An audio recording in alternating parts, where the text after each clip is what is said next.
Oke, Assalamualaikum warahmatullahi wabarakatuh. Selamat pagi. Eh, Baik, pada pertemuan kali ini kita di mata kuliah Statistika Bisnis Lanjut. Sekilas untuk mengingatkan kembali ke rekan-rekan kalau mata kuliah ini kodenya adalah AB023 gitu ya. SKS pada mata kuliah ini 2 SKS dengan pelaksanaan itu 2 SKS teori dan 2 SKS praktek. Mata kuliah ini dilakukan di semester genap, rekan-rekan di semester 4 dengan dosen koordinatornya saya, Mia Safrina. Eh, Ini adalah deskripsi dari mata kuliah ya. Jadi pada mata kuliah ini rekan-rekan akan melanjutkan pemahaman terkait metode statistika ya. Jadi kalau sebelumnya sudah mempelajari materi metode statistika di statistika bisnis lanjut, kita akan lebih mengasah keterampilan dari menyelesaikan kasus statistik dan mengolah data tentunya menggunakan software yang berkaitan dengan bidang bisnis dan manajemen. Selanjutnya ini adalah bahasan kita selama 1 semester ya. Kita akan coba review kembali gitu ya. Mulai dalam pengumpulan dan pengolahan data, penyajian data, lalu melakukan uji asumsi klasik, regresi ya, analisis regresi, baik yang sederhana maupun berganda. Nanti rekan-rekan juga akan telah mempelajari tentang regresi berganda menggunakan variabel moderasi, intervening, structural equation model, baik menggunakan AMOS atau PLS, dan mini riset. Jadi setengah semester setelah UTS, kita lanjut ke mini riset yang dengan menggunakan pendekatan project based learning. Untuk mini riset sendiri, kita sudah sampai di tahap ketiga ya. Jadi PBL kita ini sudah tahapan ketiga. Di mana tahap pertama itu rekan-rekan baru merancang. Kalau diingat kembali, itu di tahapan pertama rekan-rekan diminta untuk mencari artikel sebagai referensi atau rujukan. Lalu diminta untuk merancang risetnya akan seperti apa, menentukan populasi sampel, menentukan ukuran sampel, dan sebagainya. Nah, pada tahapan ketiga ini sudah masuk ke tahapan pengolahan data. Jadi rekan-rekan harapannya datanya sudah terkumpul, lalu mulai dengan melakukan pengolahan data. Nah, apa saja data yang diolah, yaitu dikumpulkan, yang telah dikumpulkan sebelumnya itu akan diproses, mulai dari clearing, atau istilahnya pembersihan ya. Jadi kuesioner yang disebar, itu difilter kembali data yang terkumpul, lalu kalau membutuhkan transformasi, ditransformasi, lalu lakukan analisis selanjutannya. Nah, setelah pengolahan data tahap awal, dilakukan analisis datanya ya. Jadi kalau dalam analisis data ini, kita akan menggunakan metode statistik atau kualitatif sesuai dengan untuk menjawab penelitian masing-masing. Nah, di sini juga akan lihat untuk melihat pola, tren, hubungan yang relevan dengan penelitian.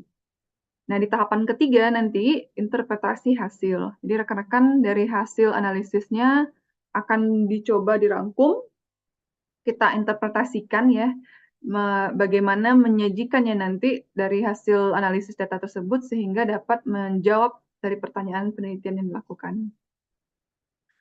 Untuk metode perkuliahan, kita orang akan bisa lihat di sini ya, sebelumnya kita udah ada self-directing learning, jadi memang di awal rekan-rekan itu akan diminta untuk belajar mandiri, mempelajari materi yang ada di learning, sebelum perkuliahan, lalu lanjutkan dengan kuliah pengantar, jadi disampaikan menggunakan Zoom untuk memberikan gambaran umum ya, topik yang akan kita bahas. Lalu dilanjutkan dengan diskusi setelah sampaikan beberapa pengantar terkait perkuliahan untuk topik yang akan kita bahas. Lalu rekan-rekan akan diminta diskusi baik secara kelompok ataupun nanti di kelas. Dilanjutkan dengan melakukan project based learning. Nah, project inilah mini riset yang rekan-rekan lakukan, mengumpulkan datanya, menganalisis dan sebagainya. Untuk media pembelajaran, kita menggunakan e-learning ya. Jadi pada e-learning bisa diakses e-book, video, PPT, dan studi kasus yang bisa rekan-rekan akses. Lalu kita juga menggunakan meeting platform. Di meeting platform menggunakan Zoom sehingga perkuliahan secara online. Dan media lainnya menggunakan SPSS atau AMOS. Nah, ini software yang kita gunakan dalam pengolahan data. Untuk metode evaluasi, jadi nantinya kita akan melakukan evaluasi mulai dari keaktifan dalam diskusi, kerjasama rekan-rekan dalam tim, penyelesaian masalahnya, lalu bagaimana menyusun laporan mini risetnya, lalu yang terakhir mempresentasikan dari laporan mini riset tersebut. Nah, kita akan masuk di pertemuan ini bagaimana kita menginterpretasikan data ya. Jadi nanti rekan-rekan akan diminta hasil analisis dari mini risetnya dari mini riset yang dilakukan itu bagaimana sih cara menginterpretasikannya gitu. Dalam interpretasi data kita tahu banyak teknik yang bisa dilakukan ya, mulai dari regresi, mulai dengan korelasi gitu ya, atau melakukan uji hipotesis, atau melihat hubungan antar variabel ya, dan menemukan hipotesis-hipotesis yang relevan. Nah, sebelum masuk ke sini, kita coba review sekilas. Jadi, minggu sebelumnya rekan-rekan udah diminta untuk menentukan atau mengidentifikasi dari riset yang dilakukan itu mana sih populasinya, mana sih sampelnya, mana sih, ukuran sampelnya seperti apa gitu ya. Nah, kita akan coba mengidentifikasi hal tersebut gitu. Itu adalah, wilayah generalisasi yang terdiri atas objek yang mempunyai kualitas dan karakteristik tertentu ya. Nah, di sini bisa rekan-rekan perhatikan, populasi itu yang akan kita tarik kesimpulannya gitu ya. Jadi, dia tidak hanya, bisa dikatakan orang saja gitu ya, objek, benda-benda pun bisa dikatakan sebagai populasi kita. Untuk, melakukan riset, kita biasanya akan mengambil sampel gitu ya.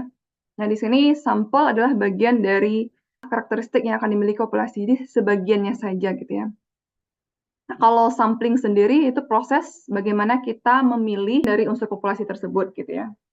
Nah, untuk teknik sampling itu kita akan melihat bagaimana kita menentukan banyaknya sampel, bagaimana caranya kita akan mengambil sampel tersebut sehingga sampel yang terambil itu representatif. Artinya di sini representatif itu mampu mewakili si anggota populasi tersebut gitu ya. Rekan-rekan sudah pelajari sebelumnya, kalau dalam pengambilan sampel kita ada istilahnya sensus. Kalau sensus itu sendiri itu berarti sampel jenuh, semuanya diambil untuk dijadikan anggota populasi. Ada juga yang dikatakan mengambilnya dengan sampel atau survei gitu ya. Nah, perlu diingat kembali ya, kalau kita melakukan sampling, itu ada yang dikatakan dengan probability sampling, ini udah pernah kita bahas ya, ada yang non-probability sampling. Pengambilan sampel dengan probability artinya dengan peluang, atau pengambilan sampel dengan tidak menggunakan peluang. Bedanya apa? Ketika pengambilan sampel dengan peluang, artinya semua anggota populasi itu memiliki peluang yang sama terambil menjadi sampel. Tapi kalau dia non-probability, tidak semua ya gitu ya. Jadi, peluangnya terambil jadi sampel itu nggak sama gitu ya. Nah, itu yang dikatakan probability. Nah, apa pendekatan yang bisa kita lakukan kalau mau melakukan probability sampling? Yaitu menggunakan sampel acak, random. Sederhananya kayak arisan ya, jadi yang menjadi populasinya nomor yang misalkan dalam, kotak, lalu diacak, diambil 1. Itu sampel yang pertama, lalu diambil acak lagi, ambil 2. Jadi peluangnya terambil itu sama. Nah, lalu ada lagi istilahnya acak bertingkat atau proporsional. Ada lagi yang tidak proporsional. Ada lagi istilahnya cluster untuk pengambilan sampelnya. Nah, ini untuk pengambilan sampel. Ini detail-detailnya ya. Dari teknik pengambilan sampel itu ada yang simple random sampling, yang pengambilan acak tadi. Ada yang stratified random sampling. Kita ngambilnya dengan strata. Strata, ingat kembali kelompok-kelompok atau yang ada gitu ya, untuk diwakili. Jadi setiap strata wajib terambil jadi anggota sampel. Jadi kalau mahasiswa Polibatam, stratanya kita anggap adalah tingkatnya, jadi mahasiswa tingkat 1, tingkat 2, tingkat 3, tingkat 4. Jadi kalau populasi kita adalah mahasiswa Polibatam, kita sudah terbayangkan nih, populasi kita itu terbagi per strata. Maka setiap strata akan terambil menjadi sampel. Jika penelitian kita mementingkan adanya strata di dalam tersebut. Maksudnya apa? Jadi kalau kita mau meneliti tentang daya atau kepuasan mahasiswa gitu ya. Mahasiswa tingkat 1, mahasiswa tingkat 2, tingkat 3, tingkat 4 itu akan memiliki persepsi yang berbeda gitu ya. Jadi kita butuh jawaban dari persepsi masing-masing tingkat. atau masing-masing strata. Maka dilakukanlah pengambilan sampelnya menggunakan proportional stratified random sampling. Nah, ada juga yang nggak proporsional gitu ya. Jadi kalau di sini dikatakan teknik ini digunakan untuk menentukan jumlah sampel dengan populasi berstrata, tapi kurang proporsional. Ini ukurannya kecil sekali gitu ya, proporsinya kecil sekali, jadi nggak rata ya. Jadi kalau seandainya nggak rata, gimana cara ngambilnya? Contoh, misal satu kelas ini jadi populasi. Lalu saya ambil stratanya, apa ya, misalkan pengelompokannya. IPK misalkan ya. Jadi nanti akan dibagi IPK-nya mulai dari IPK yang misalkan anggap yang tinggi, rata-rata, dan bawah gitu ya. Untuk melihat di mana sih proses pembelajaran itu gitu. Tapi kalau ternyata di kelas ini yang kategori IPK rendahnya sangat kecil gitu ya. Jadi maka stratanya sangat kecil ukurannya. Jadi kita nggak bisa menggunakan proporsi di situ. Lalu ada lagi pengambilan sampel dengan klaster gitu ya. Dengan daerah menjadi pengelompokannya. Nah, ini juga kalau misalkan dalam klaster itu, satu klaster itu terdiri dari berbagai macam gitu ya. Bedanya dengan strata, kalau strata di dalamnya dia homogen, tapi kalau klaster di dalamnya dia heterogen gitu ya. Contohnya ibarat sederhana perumahan gitu ya. Satu klaster perumahan itu misalkan ada tipe 45, tipe berapa lagi 90 dan sebagainya gitu ya. Jadi satu klasternya berbagai macam jenis tipenya gitu. Nah, ini teknik pengambilan sampel gitu. Di sini juga ada pengambilan sampel untuk yang non-probabilitas ya. Nah, kalau dia non-probabilitas, tadi sampaikan ya, tidak menggunakan peluang, artinya anggota populasi tidak memiliki peluang yang sama untuk terambil menjadi sampel. Gitu. Nah, apa pendekatannya? Kita bisa menggunakan sampling sistematis.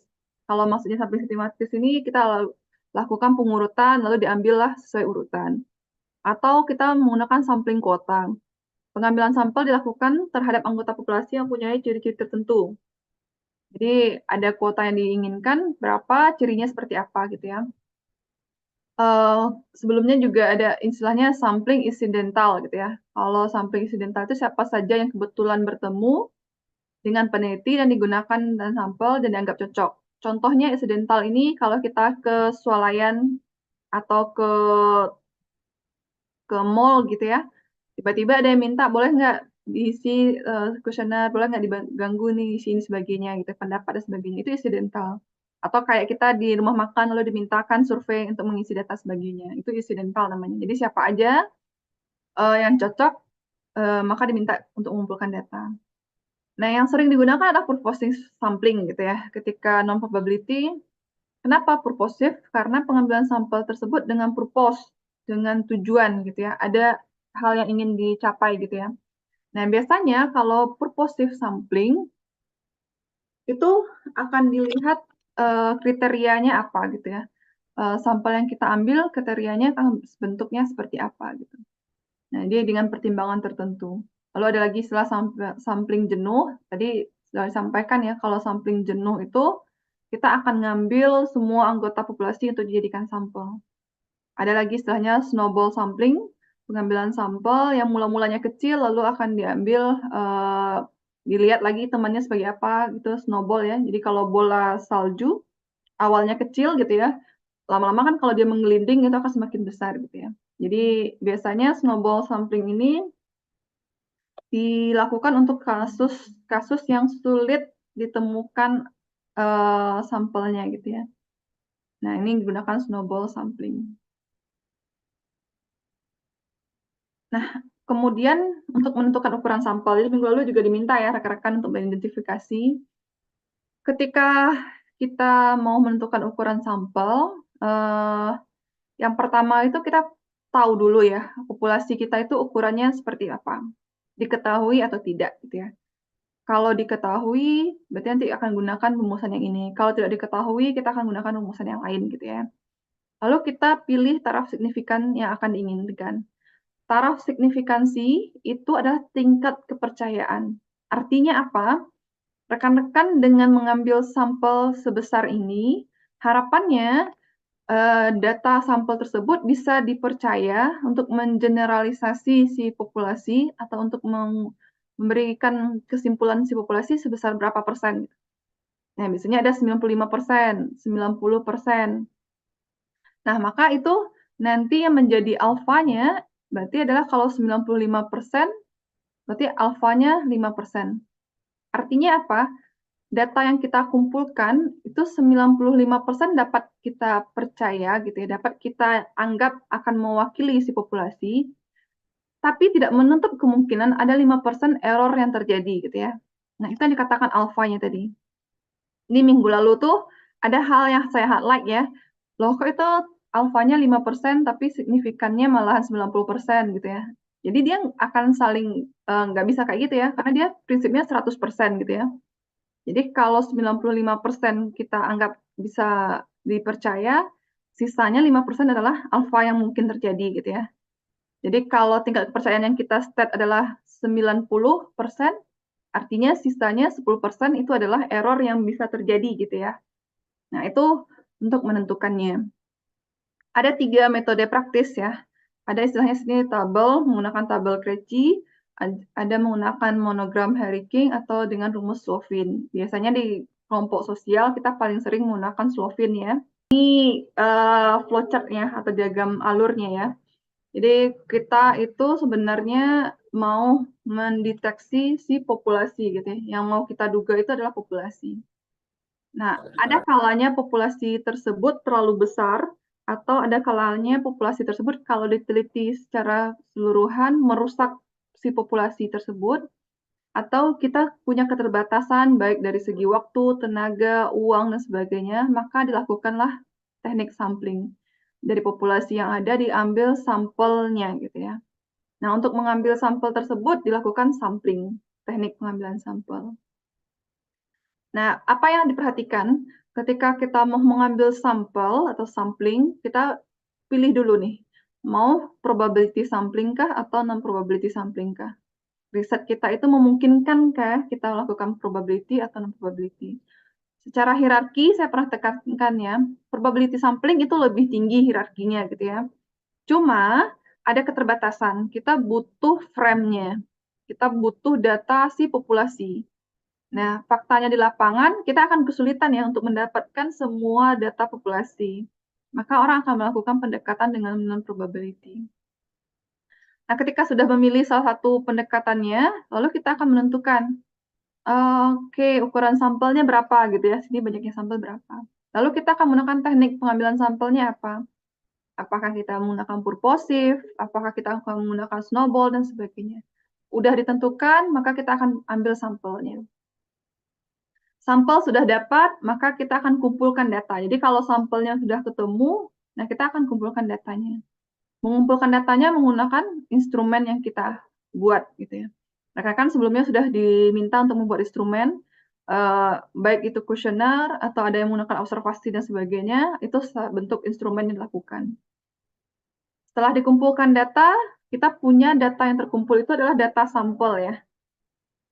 Data sampel tersebut akan terpisah jadi 2 gitu ya. Bisa dia data kuantitatif, bisa dia data kualitatif. Kalau sifatnya kuesioner, itu kan datanya bisa diolah secara numerik ya. Karena kan bisa melakukan perhitungan penjumlahan, perkalian, dan sebagainya gitu ya. Karena akan digunakan skala Likert dalam kuesioner. Maka data yang terkumpul itu data kuantitatif namanya. Tapi kalau rekan-rekan melakukan wawancara, interview, itu data kualitatif jadinya. Karena itu nggak bisa diolah dengan numerik ya. Karena itu, jawabannya adalah persepsi dari si narasumber. Nah, ini yang membedakan ya. Kalau kita pada datanya kuantitatif, kuesioner, yang mengisi kuesioner dikatakan apa istilahnya? Ada yang tahu? Orang yang mengisi kuesioner? Ayo, responden ya? Responden ya, Bu? Ya, benar. Responden ya. Jadi kalau kuesioner itu diistilahkan yang mengisinya adalah respondennya. Nah, tapi kalau kita bicara pada interview, yang mengisi data, yang menjawab wawancara kita itu dikatakan narasumber. Jadi nanti rekan-rekan kalau nanti di mata kuliah akhir gitu ya, di sidang, pasti akan dipertanyakan, apa sih yang kenapa rekan-rekan bisa menyatakan ini adalah penelitian kualitatif, ini adalah penelitian kuantitatif gitu ya. Kita akan lihat dari instrumen yang kita lakukan gitu ya. Oh, instrumen saya adalah draft wawancara gitu, daftar pertanyaan wawancara. Otomatis yang menjadi sampel saya atau populasi saya, sampel saya nanti adalah narasumber yang akan ditanya. Nah, itu otomatis datanya adalah data kualitatif, karena nggak bisa diolah secara numerik. Tapi kalau responden pada kuesioner, itu datanya data kuantitatif yang dapat diolah.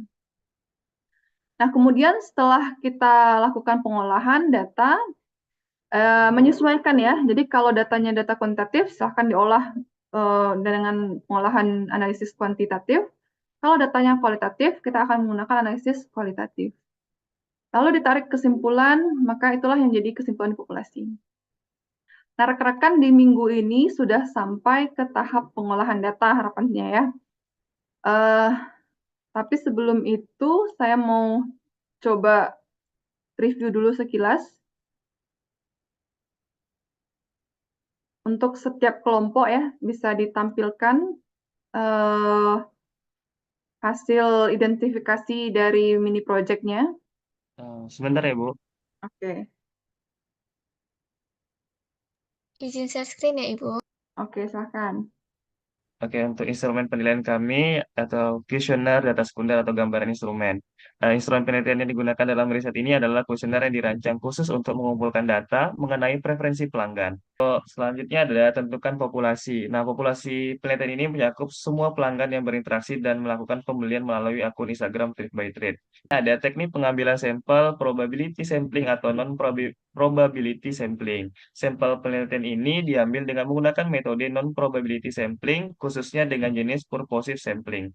Baik, terima kasih Ferdiansyah sama rekan-rekan di kelompok 2. Kita coba lihat lagi dulu dari kelompok selanjutnya. Yang ready, kelompok mana?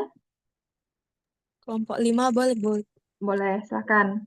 Risetnya analisis faktor perilaku konsumen dan keputusan pembelian dalam lingkungan harga dinamis pengguna Shopee di Kota Batam. Untuk jenis penelitiannya menggunakan penelitian kualitatif. Dan selanjutnya teknik pengambilan sampelnya non-probability sampling dengan metode pengambilan sampel yaitu purposive sample dengan kriteria usia, jenis kelamin, lokasi, dan frekuensi penggunaan aplikasi Shopee. Untuk populasi dan sampelnya, kriteria pemilihan sampel itu masyarakat umum yang aktif menggunakan aplikasi Shopee dan status domisilinya di Kota Batam. Untuk jumlah sampelnya dipilih adalah 68 responden, ditentukan dengan perhitungan menggunakan rumus Lemay Show dengan tingkat kepercayaan 90% dan margin error-nya 10%. Gitu ya. Baik, terima kasih kelompok 5. Terima kasih. Terima kasih banyak, Bu. Ya, terima kasih. Oke, mungkin kita cukupkan dulu 3 kelompok untuk pagi hari ini. Kita sambung nanti di pertemuan berikutnya. Tapi sebelum itu saya mau review sedikit. Minggu depan itu kita sudah masuk ke penyajian data ya. Jadi rekan-rekan sudah tahu kalau kita butuh untuk menyajikan data penelitian ya. Nah, sekilas terkait research presentation ya. Jadi ini penting untuk diketahui ketika kita mau melaporkan sesuatu, presentasi riset atau hasil, hal-hal yang perlu di-highlight dalam presentasi tersebut, mulai dari background dari riset tersebut, istilahnya di sini digunakannya background of study gitu ya. Jadi riset kita itu fokusnya di mana, itu perlu disampaikan gitu ya. Kemudian perlu lagi juga ditampilkan ya, kalau kita mau presentasinya itu problem statement. Jadi di sini fokus dan evaluasi, kalau di contohnya tentang landscape, market landscape-nya, customer trend-nya, competition pertinennya, dan produk sebagainya. Jadi perlu disampaikan di problem statement, scope of study-nya, relevance of study-nya, terus research question-nya kayak apa gitu. Ini juga perlu dipaparkan, apakah dalam riset yang rekan-rekan lakukan itu menggunakan qualitative method atau menggunakan quantitative method gitu ya. Seperti yang dipaparkan sebelumnya, kalau dia qualitative research, berarti dia involve-nya dalam pengolahan, di sini pengolahan datanya berupa non-numerical data, berarti data yang tidak berupa angka gitu ya. Nah, bisa motivasi, persepsi, behavior gitu ya, yang biasanya untuk menggali tersebut orang akan menggunakan, instrumennya adalah wawancara gitu. Nah, kalau dia kuantitatif, itu risetnya akan berhubungan dengan pengumpulan datanya dengan, numerical, datanya dapat di-analyze menggunakan, data perhitungan statistik gitu. Analisis seperti yang tadi diterapkan ya, ada yang menggunakan uji regresi berganda, ada yang menggunakan, analisis faktor, berarti sesuaikan dengan riset yang dilakukan, analisisnya seperti apa. Oke. Itu untuk minggu depan ya, jadi rekan-rekan akan melakukan presentasi terkait hal tersebut. Jadi hari ini kita sudah tahu kalau dalam pengolahan data ya, rekan-rekan, perlu memahami apakah data tersebut dia sifatnya, kuantitatif kah atau data kualitatif kah. Mungkin perlu kita highlight kalau data itu riset yang kita lakukan itu adalah riset kuantitatif, data yang kita terkumpulkan itu data yang bersifat, numerakal ya, numerik atau yang bisa data angka gitu ya. Sedangkan kalau datanya riset yang kita lakukan itu riset kualitatif, maka data yang terkumpulkan itu biasanya tidak sulit untuk dilakukan non-numerakal. Jadi dia datanya tidak data numerik, tidak bisa kita lakukan pengolahan data secara, matematis. Maksudnya kita tambah, kita bagi, kita kurang, kita carikan rata-ratanya, itu akan sulit kalau kita risetnya kualitatif. Yang ingin saya tanyakan, ini sering nanti ya, pasti kalau dalam riset nanti akan dipertanyakan apa sih beda dasarnya gitu ya, selain tadi data numerik atau data non-numerik, data kuantitatif dan data kualitatif, instrumen yang digunakan gitu ya. Jadi kalau dia penelitian kuantitatif, instrumennya biasanya apa? Kuesioner ya, Bu? Dina, oke, kuesioner ya. Jadi rekan-rekan yang lakukan tadi, hari ini atau sebelumnya, itu data kuantitatif riset kita ya, karena umumnya menggunakan kuesioner. Dan kuesioner tersebut, kuesioner dengan pertanyaan tertutup. Pertanyaan tertutup, kenapa? Karena rekan-rekan ngasih skalanya ya, skala Rickert dalam kuesioner tersebut. Ada juga kuesioner tersebut pertanyaan terbuka ya. Nah, kalau pertanyaan terbuka, itu berarti pengolahan datanya kita nggak bisa lagi olah secara numerik. Harus diolah lagi dengan pengolahan yang data kualitatif. Oke, makasih Dina. Kalau yang risetnya kualitatif, instrumennya kira-kira apa yang bisa kita gunakan? Secara langsung, Bu? Ya, kita berarti menggunakan instrumennya adalah daftar pertanyaan ya. Daftar pertanyaan, wawancara, interview. Nah, hasil wawancara itu rekan-rekan mungkin bisa record atau rekan-rekan tuliskan gitu ya. Nah, itu digunakan untuk kualitatif. Atau rekan-rekan melakukan observasi langsung. Jadi, karena waktu juga membatasi, saya cukupkan dulu pertemuan kita pagi hari ini. Terima kasih rekan-rekan sudah hadir tepat waktu ya, dan aktif dalam perkuliahan ini. Saya akhiri. Assalamualaikum warahmatullahi wabarakatuh.